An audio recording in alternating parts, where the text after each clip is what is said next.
This is Film Talk, where we interview the brightest minds in filmmaking 5 days a week. Do you need a great camera for your next shoot? You may want to consider the world's lightest handheld Super 35 digital film camera, Blackmagic's Ursa Mini 4.6K. The Ursa Mini boasts a 4.6K sensor, global shutter, and up to 15 stops of dynamic range. It's perfectly balanced for handheld use and comfortable enough to be used all day long. Scene 1, take 1. Film Talk Nation, we are greenlit for yet another great show. Vanessa Frank here, and I'm excited to bring you our featured guest today, Christina Lee Storm. Christina, are you ready for your close-up? Sure. Christina Lee Storm is an independent producer who's collaborated with filmmakers from around the world. While living in Hong Kong, she was head of creative development for legendary Hong Kong director Johnny To, working with local screenwriters and directors. Some of Christina's recent producing credits include the least of these, To Save a Life, Flesh, bought and sold in the US, and most recently the short documentary Life After Pi that went viral on YouTube. Christina was production supervisor for the 2012 Oscar-winning film The Artist. She's also been manager of digital production at Rhythm and Hue Studios, where she worked on over a dozen feature films, including The Hunger Games and Oscar-nominated Snow White and the Huntsman. She has also served on the Producers Guild of America's National Board of Directors and has been an AP Council delegate for 6 years. Christina received the PGA AP Council Commitment Award in 2013. She is co-chair mentor for the PGA's Diversity Workshop, a member of the Women's Impact Initiative, Digital VIP Committee, International Committee, and was most recently elected treasurer of the Producers Guild of America. Christina, it's an honor to have you on the show today. Thank you. Wow, that was like, whew, that's a lot of stuff there. You have been exceedingly busy, my word. Do you even sleep? I do sleep a little bit, and I also have 2 boys. Oh my gosh. Yes. What ages are they? Full and busy life. Yeah. What ages are your boys? What ages? Yeah. They're under 8. They're under 8. Wow. Years So you are old. really busy. Yeah.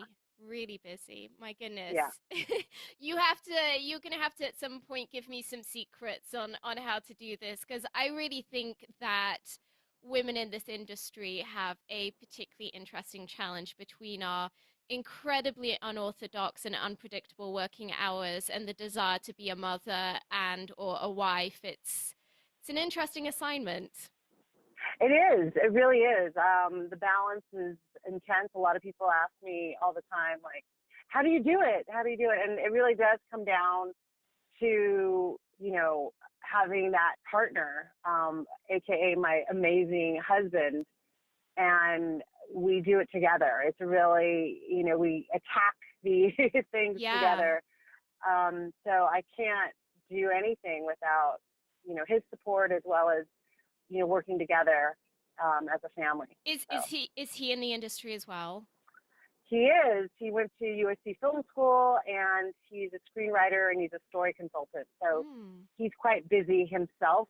So it's a very, very full and exciting home life, to say the least. I can imagine. I personally really go back and forth on the idea of whether if you want to be a successful woman in this industry and have kids, whether you're actually better off being with someone who is in the industry who kind of is going to get it, or whether you're actually better off having someone who maybe has a little bit more of a routine schedule and is in a slightly more predictable industry. And I don't know. I think I've seen it work well both ways, and conversely, I've also seen it not work so well both ways. So, I think it comes down to really me being a wife or my husband really understanding sort of what the purpose is, like what is our purpose. And so if he's not in the industry, if he understands sort of my purpose in the industry, then I think it's okay if he's not in the industry. But of course, if he is, like, one of my favorite things to do with him is we discuss films and critique and, get into it. And that's like one of our favorite things to do Yeah, together. So, yeah, it is. I think it is really wonderful having that shared purpose, and I definitely concur that at the very least, what one needs is a partner who is just fully on board. yeah, Particularly, it's true whether you're a guy or a girl, but I think particularly for women, as there can be so much false guilt and so many cultural expectations of yeah, what women should or shouldn't be doing. Having that partner who's not going to be questioning you in that way, I think is just such a powerful thing. And I applaud your husband for being that guy. So Christina, how did you first get into the industry? sorry. Oh, how did I get into the industry? Yeah. I did not know anyone really in the industry. But I had a conversation with someone who recommended when I was in college still to look into the Paramount Page program, and I was like, oh, okay. And so I applied, sent faxed my resume in, and it turned out, and this is a theme that I always share whenever I'm speaking to folks who are getting in the industry. But I had the "it's who you know" moment, and the woman who received my fax turned out not only to be an alum from the same school, but she was also a sorority sister of the same house. Oh, wow. So she's like, we discussed that. That was really neat. And she's like, I'm going to set you up with an interview with the person who does the hiring. And that was the beginning of starting in the industry. And then from there, So I it's almost like there was that divine intervention that just, needed, yes, yeah, yeah. and that has been a running theme, divine intervention for sure. Yeah, it So, sounds like it. To have accomplished the incredible list of accomplishments that you have, I'm sure that in these things there's definitely there's more than meets the eye, that's for sure. So Christina, I can imagine that stress and dealing with what seems like impossible circumstances is probably a fairly common part of what you do with hmm the digital post-production management and the production supervisor work you've done. Candidly, for me, I feel like if I had to deal with the workflow of digital production on on a movie like the Hunger Games or Life of Pi, I would probably be slashing my veins just trying to deal with that level of complication. I had the privilege myself of working on a movie that had I think pretty much every single frame of my first movie as a director had VFX work going on. And by nice, the end of that process, I was just like, now I understand why post-production supervisors exist. Because I tried to yeah, handle it myself, and we happened to be in post-production and production at the same time. So I was like, hmm this is not the right job for me. What is the biggest challenge that you've encountered so far in your career, and how have you turned that situation around? yeah. So I would say, I mean, I've had lots of different challenges, but the one that sort of sticks out is when I was working at Rhythm and Hughes. As manager of digital production, you sort of oversee every feature film that's come in. And so we had 8 at the time, and we're in full force. We have tons of projects happening. I'm hiring. I'm placing people in 4 or 5, working with people from 4 or 5 different locations, and we find out that the company is going bankrupt. Fun. So That must have been a really fun day at work. yeah, it was.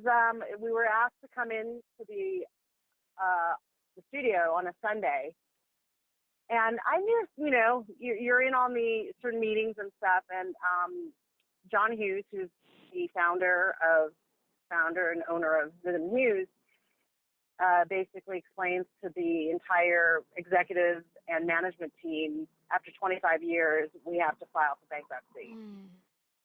And it's like, you take a breath, and then you it's like it doesn't really sink in.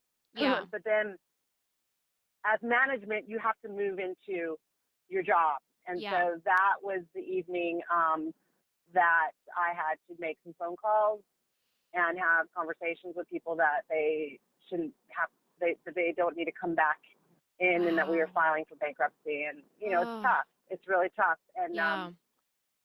coming out of that, how do you turn lemons into lemonade kind of thought is that we, a group of us, small group of us, decided to make a documentary to document it. And that was actually something that was needed for us to help explain why this happened to our industry and to this beloved studio that does incredible award-winning work. And that, has helped that, you kind of turn a corner, and then you sort of don't focus on yourself anymore. You Mm. focus on others, and sort of what can I be doing to help? And so Mm. for me, what was most stressful was carrying the weight of just your team. You're Yeah. transitioning them through bankruptcy, and it's emotional and it's difficult, and you have to be professional, but yet at the same time work with people and finish the work that you've been hired to do. So Yeah. Well, I think yeah. it's a really interesting challenge that there is in the industry that has been, fairly substantially talked about, which is just this issue for VFX houses of it is kind of feast or famine, and you have to be able to have a team of a certain size to be able to carry the weight of a significant production. And yet that can very, very quickly turn out to be not so great if a production falls through, a job doesn't happen. I know a lot of my friends on that side of the industry have said it is a very, very, very stressful thing being the owner of a VFX house for that reason. So I'd love it if you can maybe share a little bit about that in the context of this short documentary, Life After Pi. Yeah, I mean, we basically sort of, a lot of people were asking, like, how does this happen? The irony of it all was that we were nominated for 2 Academy Awards, one for Life of Pi, and then the other was for Snow White and the Huntsman for visual effects. And everyone's, that's supposed to lay like groundwork for a long career, successful business. But the reason why, I mean, when we illustrate it very clearly in Life After Pi, that it's really the way that the visual effects industry, that part of it is set up. And it's the last part of like the filmmaking process. We've been around forever. We have unions. We have, there's a workflow, a pipeline with movie making. But with visual effects, it is the last, added group to the mix. And what is hard is that it was kind of situated in post production. It only happens after post production, and that's a misnomer. I think it isn't. It happens in pre production development and then all the way through, and you have to kind of look at it that way.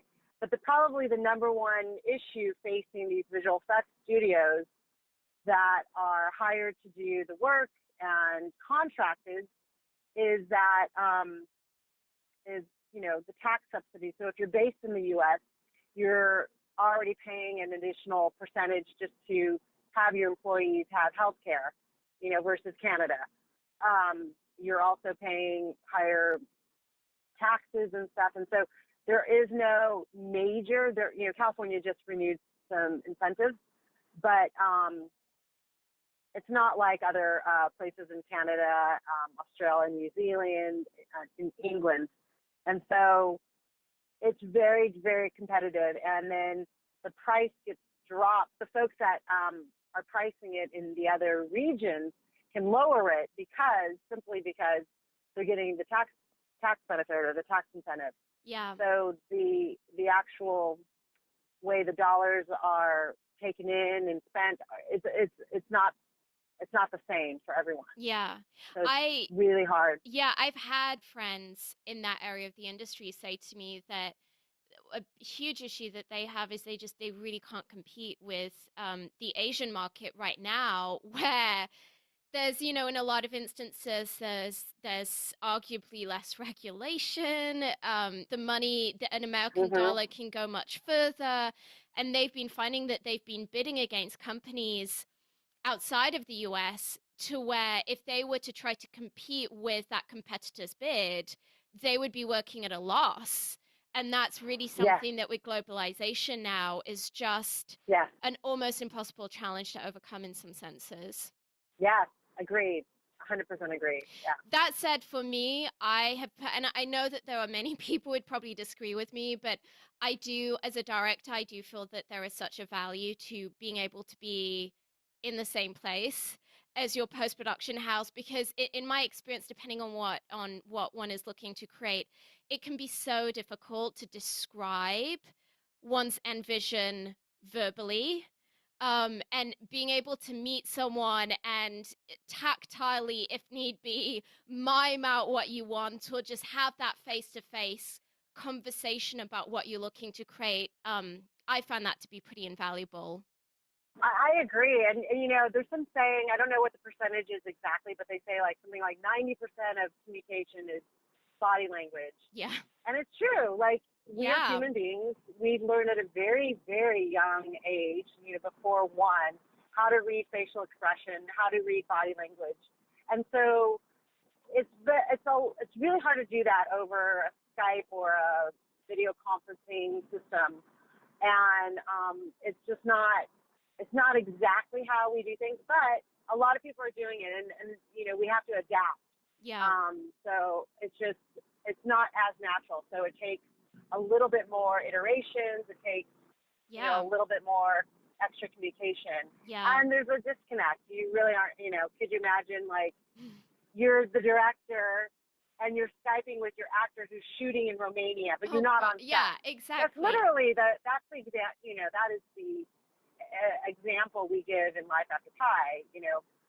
So it'd be weird. It'd be Yeah, strange. absolutely. I think that just even in terms of team relationship, um, that kind of idea that you can just phone in your directorial vision from a different location. I think that it's such a battle getting when you've got a huge amount of VFX work to do. It is such a battle to get through that whole process, that Mhm. to be able to have the director and or the producer sit down with that team, build relationships. In my experience, at least, I found that to be really valuable. Yeah. Yeah. Agreed. So, Christina, what's one thing you really wish you'd known earlier in your career? Such a great question. Um, you learn it. I mean, I learned this more as I went. But nowadays, like I'm president of Act One, so we train screenwriters and producers and executives, and we tell them at the front end, when they're starting their training program. But one thing that really stands out is about relationships, and it's about, like I said earlier, about who you know. And so I think I wish that I knew that. I think I knew it inside, and I got it, but to the degree that it actually impacts careers is is really important. And so I would Yeah. say that for everyone, it's very important to keep up relationships, not Mm. for the sake of, oh, that person's going to help me, but just to keep up relationships and Yes. to be, I have a little motto this year is, someone had asked, like, what is something unique about you? And the motto is, I like to serve in a town that is mostly self-serving. And Yes. so I think part of that serving model is also keeping up with relationships and people. And it's really remembering it's about the people, not just the project. It really Mm. comes down to the people. So Yes, absolutely. I, a few years ago, remember I was having this conversation with someone kind of about how I just find networking events really, they can feel very forced and artificial and awkward. And this person was said to me something which has stuck to me to this day, as I just found it really wise. They said that they didn't see it so much as making contacts as making friends, making new friends. And I thought, wow, that's mhm. a really refreshing way of looking at it, because it just turns it from being kind of a contractual situation to more of a covenant one, more of Yeah. a life-giving situation. And that for me has really freed me up in a lot of those kind of networking situations where you can feel like you're doing a headlights. It's just, hey, this is just like what we used to do in the playground. There's a bunch of kids here and we're going to find some new friends, you know? Um, Yeah. so, Christina, I'm interested to hear you kind of bring up this point of relationships, because you clearly are hugely involved in that fabric of community of Hollywood with all of your activities with the PGA. I mean, the numerous committees that you are part of. Um, do you feel that maybe particularly even for women, it's very important to get involved in advocacy, being on committees, being really a part of kind of card carrying Hollywood, so to speak? Or is that maybe just something that's more of a Yeah. personal choice for you? No, I mean, I think, when you bring up the women issue, we need to be in the room. We Yeah. need to be at the table. And the only way you're going to really do that is through relationships. So, for me, the committees that I'm a part of, I'm very passionate about, like diversity. I'm passionate about digital. I'm passionate about, the China Task Force. But alongside that is, I get to meet other people and figure out, do I like working with them? And so I think it's another tie into relationships. It's so important to be helping your fellow colleagues as well as working alongside them and having a voice. I mean, it really comes down to Mm, you get a voice by volunteering, by being active in an association, by mm. um, thinking about what is my contribution to the industry. What am I going to do? Am I just working in it, or am I going to be a leader?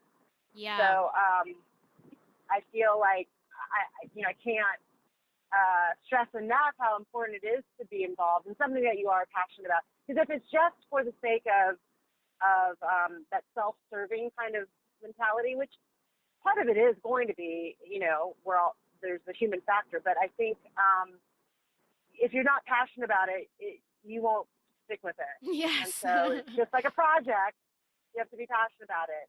And I think maybe, I yeah, think go ahead. I think Sorry. this really speaks to your earlier comment about looking for where you can serve rather than how you can be served. And with that being sadly such a rare commodity within Hollywood, I think that adds a tremendous amount of value in the eyes of other people. And I can definitely see how that would differentiate you from so many others, because then Mm, you've I think having a production manager or producer like yourself on one's team that has invested into those relationships over years, that can be a tremendous asset.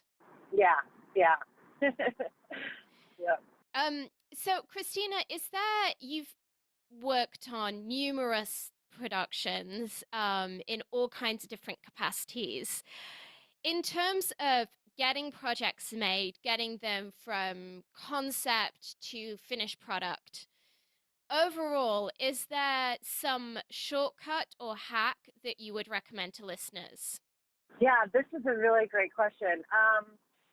I don't ever really think that there is a viable shortcut in a sense. I think technology has allowed us to have more access, but I feel that we have to kind of go through, it's sort of like acting. I mean, I'm not an actor, but it's like when you're getting ready for a scene, you have to prepare and you have to kind of go through that journey. And so I think the same thing with the industry is there really aren't shortcuts. There's just more tools.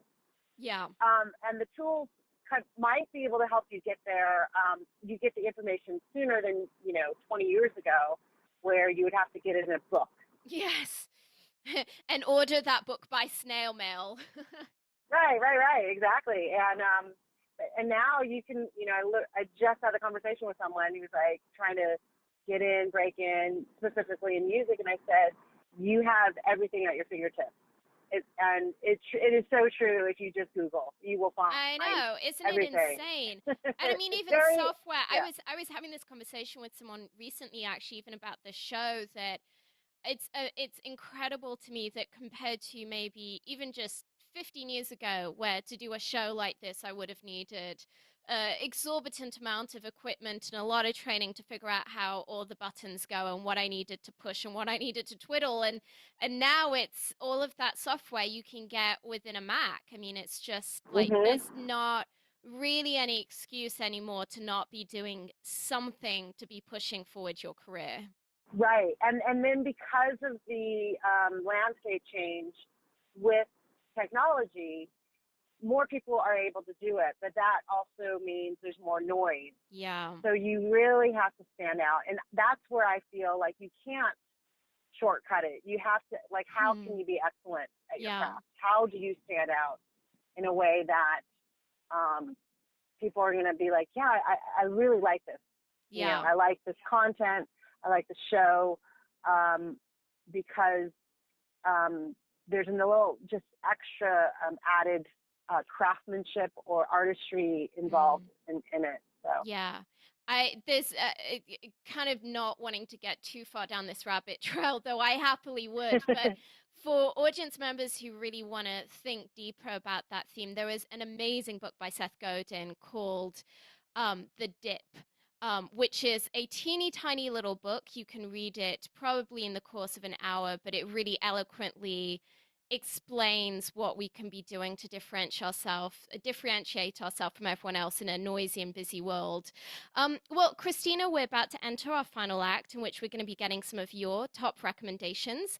But before we do Okay. so, let's take a moment to thank our sponsors. When you're putting together that masterpiece movie, the coloring is a major creative decision. It can make the difference between whether the audience interprets your story as warm, cold, dark, or light, and it can help define the genre of the film. Here's a quick tip.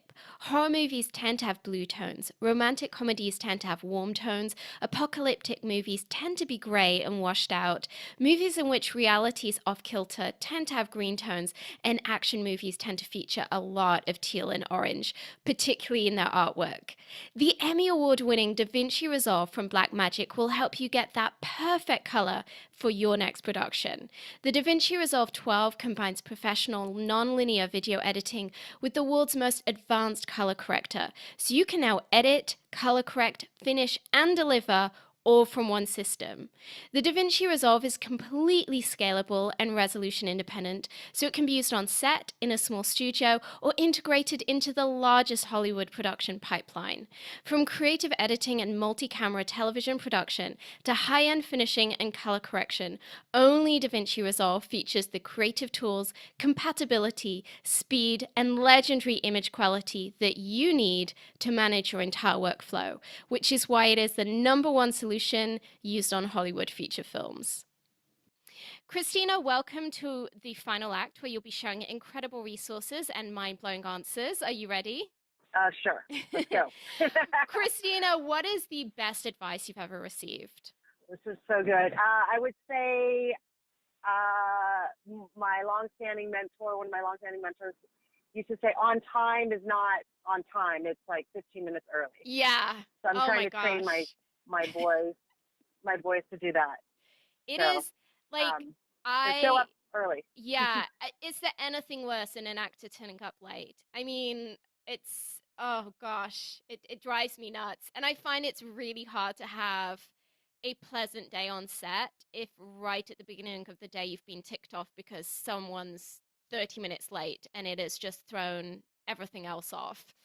But I'm a little bit of a schedule Nazi, so um, Yeah, you're good at it. You're good at thank scheduling. you. Well, I mean, I think particularly, well, really at any budget level, but I can see even if you're on a lower budget, then it's like every minute counts, and if you're on a bigger budget, then every minute is costing a lot of money. So, I mean, Mhm. either way, it's Yeah. just in this line of work, it's like definitely unless you are dead or dying somewhere, you need to be on time. Christina, if you had just one movie to stake your entire career on, what kind of movie would it be and what talent would you want attached? Great question. This is hard. I have a very diverse taste, And you've but worked on some amazing, amazing projects. So, thank you. I would probably say something in the realm of like Life of Pi, yeah. um, because it's repeat viewing. You know, Mm, so let's say he's not from India. Like the kind of talents I would love would be Leonardo DiCaprio. I mean, he's one of the yes. best actors, and I hope he wins. I was gonna So say, and shortly to be Oscar winning. I mean, yeah, it's gonna yeah, be this year for sure. yeah. If he doesn't win, people are going to be upset. Yeah, there will be even more for the Academy to, yeah, be dealing with. Yeah. So Oh something that is gosh. challenging both um, cinematically, even in the filmmaking side of things. I mean, the technology push to do that is Mm, phenomenal. But also, it's really something that people can like. Wait, I need to watch that again. I need to understand that a little bit better. mm. That is going to be something you buy. We don't buy Yeah. things anymore, but you upload to your cloud-based movie Yes. file. Though So personally, Ang Lee is like my favorite director in the world. His Sense and Sensibility was actually the first movie I yeah, ever saw in a theater. It was like my moment where I just knew that this was going to be my vocation. And I have personally, because I've always had such a great bias, I've always felt that Ang's movies deserve to be watched. I mean, some of his movies I've seen time and time and time again, and he seems to I don't know, to me he seems to have an ability to make movies that one doesn't tire of watching, and even more so when you're dealing with something like Life of Pi, where you've got on top of all of that this extra incredibly magical technical component. It's yeah, it stands to be watched more than once. yeah, and something for me that really also in a film like Life of Pi or that kind of film would be something that really looks deep into the human condition, the human heart, Mm, and yeah. I like the themes of redemption. But it doesn't, there's lots of great themes, but those are themes that like I tend to be drawn to. Yeah, that Some resonate to some kind of you. yeah. Hmm. Christina, I don't know if you're someone who reads a lot, but if you could recommend a book for our listeners, maybe something that's even been helpful to you in your own film career, what would it be and hmm why? Definitely the 21 Irrefutable Laws of Leadership. Oh I've gosh, I used love that. that book. Yeah, I've used that book, and I go back and revisit it. It's on my bookshelf. One of my old bosses had that book on his desk all the time, and I would come into his office and like pick it up. Oh yeah, let me review this chapter. Yes, It's a great book. It's so important to sort of understand like a different kind of structure. It's like upside down absolutely. structure. And that book is so wonderfully applicable to any really any life that you're in, whether you are a stay-at-home mom or the Mhm. CEO of a tech company or an actor, anyone can find something in that that just eminently is going to speak to them about what it means to be a leader in whatever setting they're in. I personally find flicking through, I seem to remember on the summary page, it's kind of like the summary of all of these different principles of leadership. And I actually had a dear mentor of mine bought the book from you many years ago, which is just I think one of the most powerful gifts I've ever been given. And I personally just feel like whenever I flick through that book, I usually just feel really convicted by that summary of the principles because I tend to be like, oh, yeah, like I have failed here, here, and here this week. And it's Yeah, very, like, it really, I feel, is a very, in a good way, it's a very provocative book. yeah, yeah. That's great. Well, Film Talk Nation, I know that you love audio. To thank you for joining us today, we've partnered with our friends over at Audible to offer you a free audiobook. Great titles available include Story by Robert McKee, Save the Cat Strikes Back by Blake Snyder, Why Not Me by Mindy Kaling, and Your Year of Yes by Shonda Rhimes. If you haven't already done so, you can claim your free audiobook at audibletrial.com/film talk. That's audibletrial.com/film talk. And this link will also be included in today's show notes. Um, Christina, if you could recommend a single movie to our listeners, what would it be and why? It's a hard question. That was a hard one. I was thinking about it. I'm going to go more obscure, Good. and I would say Amelie for the main Yes. reason of this. Amelie shows like a childlike joy, Yes. and I think that engaging childlike joy, um, an almost like a naivete, is something that all creative people need to engage in. Mm. Anyone really who's mastering a craft, and so I love that movie just simply because she approaches like her approach to life, and it's very creative. Even if today, probably like 10 years old, but even today it stands up, and it's the director. He's pushing, um, he's pushing things. So I love that movie. And nowadays, because it is a little bit older, not a lot of people have seen it. So I would recommend seeing it. And Yeah. Audrey Tutu is just Oh, she's absolutely, awesome. she's so adorable in it. And she was, I mean, talk about perfect casting. She just Yeah. completely encapsulates the role, the kind of joie de vivre. Um, anyway, Christina, I would imagine that in with what you do, you are probably incredibly tech savvy. Are there any websites or apps that you would really recommend to our listeners as being something that is just particularly useful for someone in our line of work? Um, this is so obvious. LinkedIn. You have to be on LinkedIn. I use it on my phone. Uh, you just need to be on LinkedIn Yeah. because I was in visual effects. Everyone was on LinkedIn, and so it's so easy to really find people. That's how I Mm. find people, or see what they're like. Where were they before? What are they doing? Yeah. Not everyone updates it.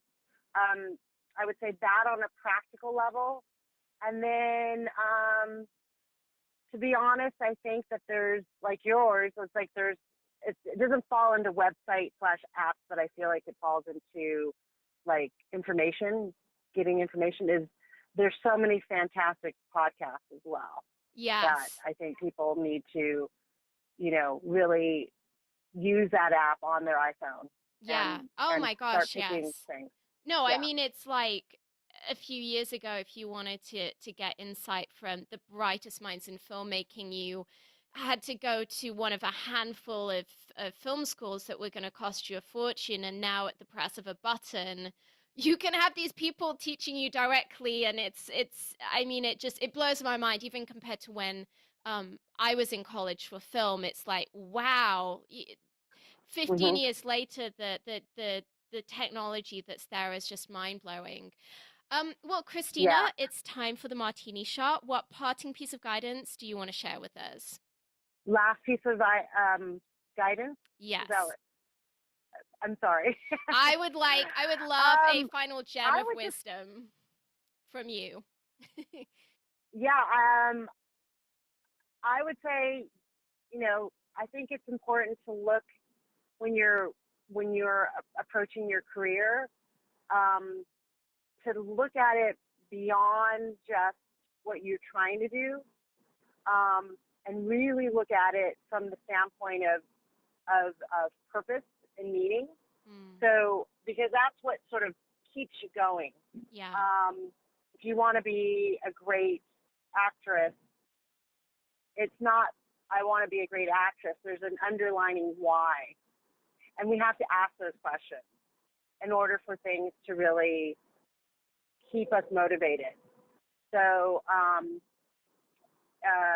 there's a group of friends that I get together with on a regular basis, and we ask those questions of like why is this important to you? So I Mm. think as people kind of move in their careers, they need to ask bigger questions of why, and almost give it a different, um, add a little bit of meaning to it as well. Because a lot of people also say people are happy in what they do because they're fulfilling not only their why, but they're a deeper purpose as well.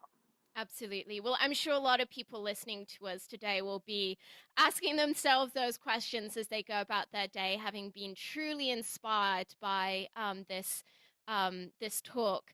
Well, that's a wrap. Film Talk Nation. In this industry, you're only as good as the people you know. And today you've been hanging out with Christina Lee Storm and myself. If you want to go the extra mile, head over to filmtalkpodcast.com and type Christina Lee Storm into the search bar. The show notes from today's show will appear along with everything we discussed, like Christina's recommended book and movie. Christina, we appreciate you sharing your priceless insight with us today. Film Talk Nation thanks you, and we'll see you on the red carpet. Thank you so much for having me. Thank you.